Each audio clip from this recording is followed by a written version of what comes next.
Hi అండి, welcome to Annapurni talks. ఇవాళ recipe ఏంటంటే తొందరలోనే మనకి కృష్ణాష్టమి వస్తుంది కాబట్టి అటుకుల పాయసం చేశానండి. ఇది చాలా సింపుల్, అలానే చాలా టేస్టీగా కూడా ఉంటుంది.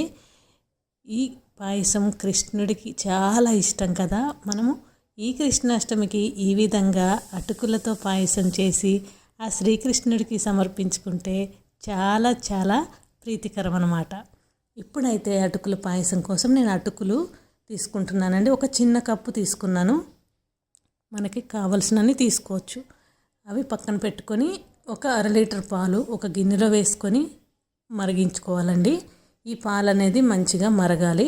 ఇది మరిగేలోపు మనం ఒక ప్యాన్ పెట్టుకొని కొంచెం నెయ్యి వేసుకోవాలి. ఒక 2 స్పూన్లు సరిపోతుందండి. దీంట్లో కట్ చేసుకున్న జీడిపప్పు వేసుకొని దోరగా వేగిన తర్వాత కిస్మిస్ కూడా వేసుకొని వేయించుకోవాలి.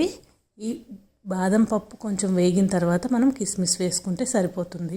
ఈ కిస్మిస్ కూడా మంచిగా ఇలా బబుల్స్ లాగా అయినప్పుడు మనం ఒక బౌల్లోకి తీసి పక్కన పెట్టుకుందాం.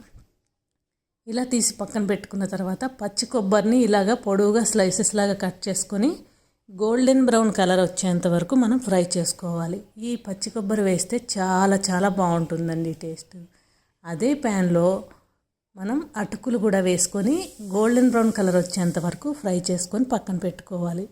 ఇప్పుడైతే పాలు ఎంతవరకు వచ్చాయో చూద్దాం. పాలు అయితే మరుగుతున్నాయండి. చక్కగా పొంగు వచ్చేటప్పుడు ఈ అటుకులను వేసుకొని ఒకసారి కలుపుకొని దీన్ని ఒక 2-3 నిమిషాలు ఉడికించుకోవాలండి. చాలా తొందరగానే ఉడికిపోతాయి అటుకులు.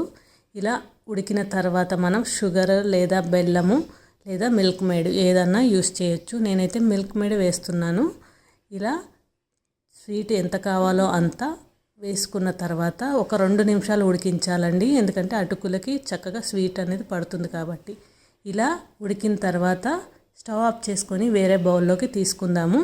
ఇలా వేరే బౌల్లోకి తీసుకున్న తర్వాత మనం ముందుగానే వేయించి పెట్టుకున్న పచ్చి కొబ్బరి, బాదం పప్పు, కిస్మిస్ని వేసుకొని పచ్చకర్పూరం వేసుకుంటే మనం ప్రసాదంగా పెడుతున్నాం కాబట్టి చాలా చాలా మంచి స్మెల్ వస్తుంది. అలానే చాలా ప్రీతికరం కూడా.